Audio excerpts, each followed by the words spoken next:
The belated commitment of the FNM to the redevelopment of downtown Nassau is a step in the right direction. But I must tell you, they need to use the entire plan, and they need to demonstrate a level of political maturity in acknowledging that the PLP left in place such a plan. And we began with a document like this. And there are many such documents setting out what should happen to Bay Street. And the Prime Minister's announcement about a boardwalk is simply set out here from as early as this was prepared in 2004. This was the basis of the plan that led to consultations with stakeholders and the full development of a plan. And what is interesting about this, the Prime Minister yesterday also indicated that going down Bay Street, it appears that the soul is disconnected from the people of our country. This is what I had to say when I introduced this. And I quote, "The personality and character and history of the country must be evident, if not by all you see or hear, most certainly by what you feel. We must find this flavor, and it must be sufficiently powerful to allow all to experience it. Any enhancement to this area with its beautiful harbor should capture and promote the spirit of the life and essence of Bahamians." The PLP did that some time ago. The Prime Minister also indicated that we had taken the first steps in the transformation of Bay Street.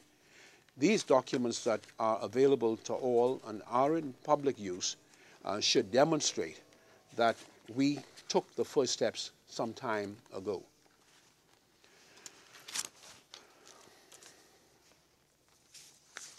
The FNM government needs to accept and acknowledge that their first year was riddled with mistakes and misjudgments in not implementing our plan. This is a very serious and critical observation we share with you. We left in place sufficient that if they had followed it and implemented it, would have minimized the external impacts that have now so aggressively impacted our people negatively. Indeed, we must say again that their decision on Arawak Key is a grave error. My government engaged in comprehensive engineering, environmental, and business feasibility studies involving hundreds of Bahamian stakeholders in the process. And this was initiated to transform the city of Nassau, inclusive of Bay Street. These studies and consultations led to an informed decision as to the best site for a new shipping port. The studies, which also included business examinations, examined any number of potential sites, including Arawak Key, to determine ultimately that the best place was in the southwest New Providence. This government will destroy the whole concept of the use of Arawak Key as a beautiful gateway to Nassau. Under their plan, the first and last site tourists will see is an industrial center. They must reveal the scientific and engineering rationale for this curious and negative decision.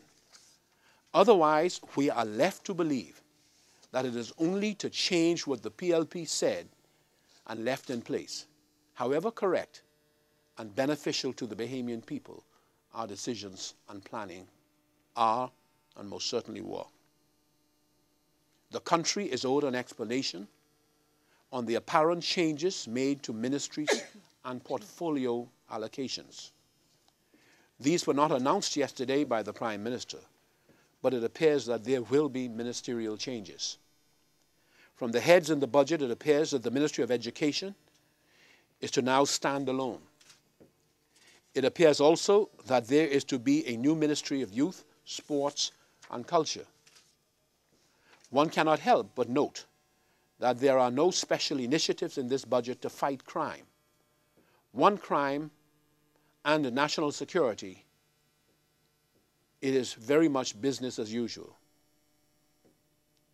And that really ought to have been on crime and national security. It is very much business as usual.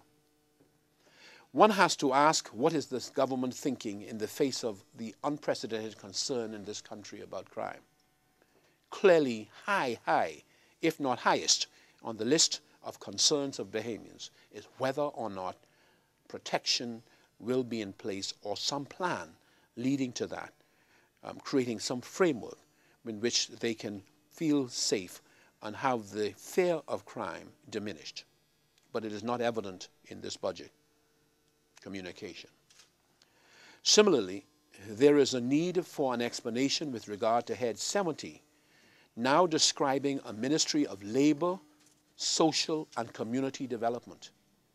It appears that the Social Services Department is to be split from the Ministry of Health. They need to clarify what is happening with the Department of Social Services. Social development now seems to be a part of the Ministry of Labor, but this has not been said. Is the government splitting up social services? And what has happened to all the other social service entities, and how will that augur for the efficient delivery of these services? The only cabinet change foreshadowed yesterday is a new minister for the environment. The Prime Minister must explain this apparent ministerial musical chairs. And I should add that we left in place for him an understanding and thinking that there was a need for such a ministry when we had the ministry headed by Marcus Bethel of Energy and the Environment. We ask whether or not the government truly expects for there to be a doubling of fees from banks and trust companies as foreshadowed, presumably to make up for the losses in revenues as a result of the changes in customs duties. Will this not mean that these fees will be passed on to the consumer, making it more expensive to borrow money? Is the government giving with one hand and taking with another? With regard to the Act to grant exemptions for family island development, an explanation is required as to why Exuma and South Eleuthera are not included in the list of islands that are to benefit. And we would, particularly with respect to Exuma, make the point that there is a major shortage of housing and that all of the considerations leading to the advancement of Exuma point to the need for there to be some form of motivation, incentive-driven policy that will enable, if only, local Exumians to benefit from some duty exemption to address a critical shortage of housing which impacts the success of the major hotel Four Seasons that they have on that island. Finally, we note with interest that the government has revised all of the GDP figures upwards. And by so doing, the GFS deficit is understated.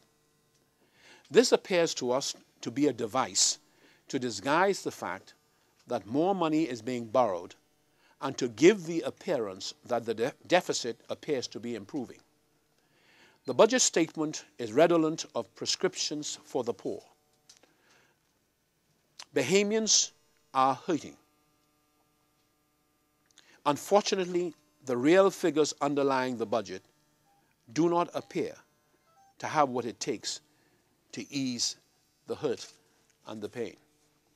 Thank you. Okay, thanks very much.